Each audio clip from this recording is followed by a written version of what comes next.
जुबानों, मुख्तलिफ तमद्दुन और अदब का एक गुलदस्ता है। यहाँ की बसने वाली गुर्जर कौम जम्मू और कश्मीर का एक अहम हिस्सा मानी जाती है। तारीख गवाह है कि गुर्जर कौम का तमद्दुन और अदब अपनी नौइयत में मखसूस मकाम रखता है। जम्मू और कश्मीर में गोजरी बोलने समझने वालों की तादाद कमोबेश 50 लाख के इर्द गिर्द है। जहाँ गोजरी बोलने और समझने वालों की बात की जाए, वहीं गुजरों के रस्म और रिवाज जो कि बाकी कौमों और जुबानों की तरह धीरे धीरे खत्म होते चले आ रहे हैं। यूं महसूस होता है कि यही हाल गोजरी रस्मों और रिवाज का भी है। जम्मू कश्मीर में गुजर कौम मुख्तलिफ इलाकों में मुकीम है, जिसकी वजह से इलाकाई जुबानों, इलाकाई रस्म और रिवाज, इलाकाई तमद्दुन का असर नजर आता है।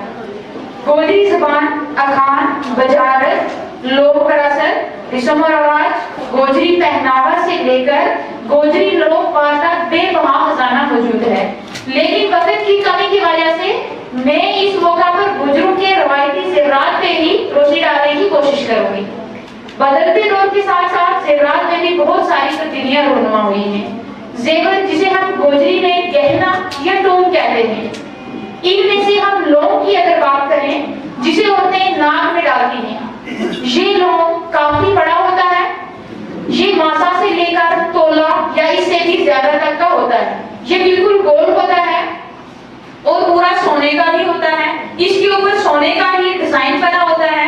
इसके दरमियान एक मोती, जिसे गोजरी में मनका या थेवा कहते हैं, ये लगा होता है। ये ज्यादातर लाल रंग का होता है। इसके किनारों पर छोटी छोटी किंगरियां बनी होती हैं, जिससे ये देखने में बहुत ही खूबसूरत लगता है। और सबसे बड़ी मजे की बात यह है कि इस लौंग का साइज इतना बड़ा होता है कि जब औरतें नाक में डालती हैं तो एक तरफ से पूरी नाक ही जो है वो डांपती जाती है। ये लौंग जो है उसको डांप लेता है।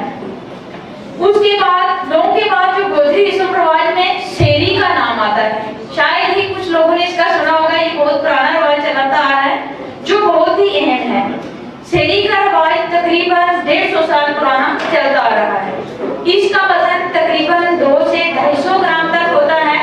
ये गले में डालने के लिए होती है। इसकी शक्ल कंगन जैसी होती है, मींस ये बिल्कुल गोल होता है और दरमियान से ये पूरी मोटी होती है, बाकी पूरी पतली होती है।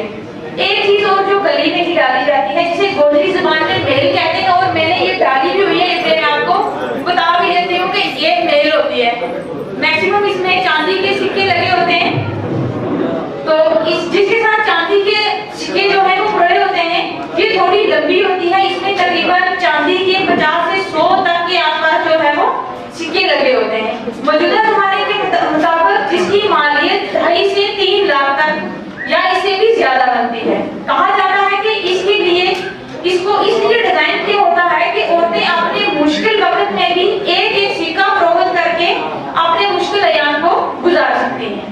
अब बात करेंगे हम गाने की, जिसे जदीद दौर ने मुख्तलिफ डिजाइन देकर हार का नाम दे दिया है।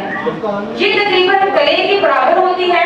इस गाने के बीच 3 बराबर छोटी डोरियां लगी होती हैं और उनके ऊपर रेशम के धागे को खूबसूरत अंदाज से लपेटा गया होता है।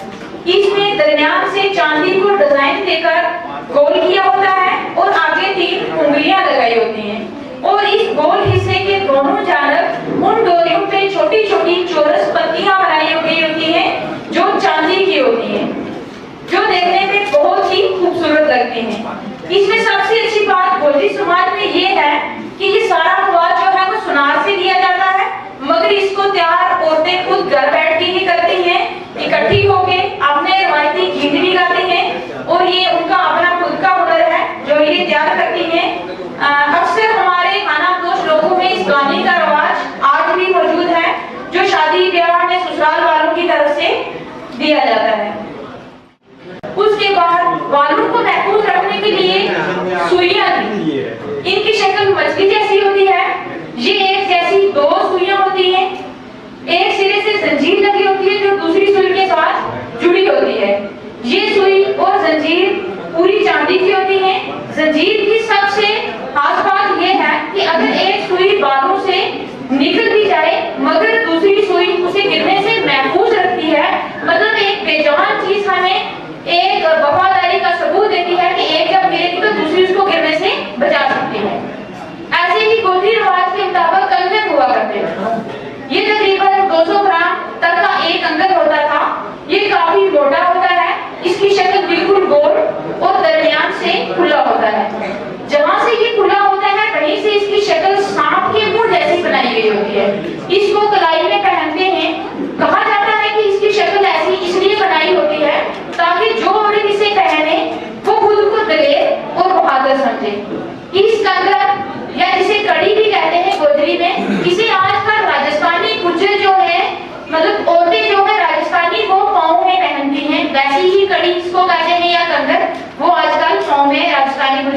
पहनते हैं।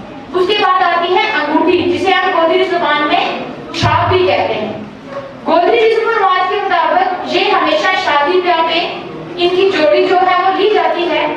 इस अंगूठी या छाप के दरमियान एक थेवा लगा होता है और थेवे के दोनों जानब 2 कुंगलियां लगी होती हैं। ये एक अंगूठी में यानी कि एक अंगूठी में 4 कुंगलियां लगी होती हैं, जो हमेशा शादी ब्याह पे ही की जाती हैं।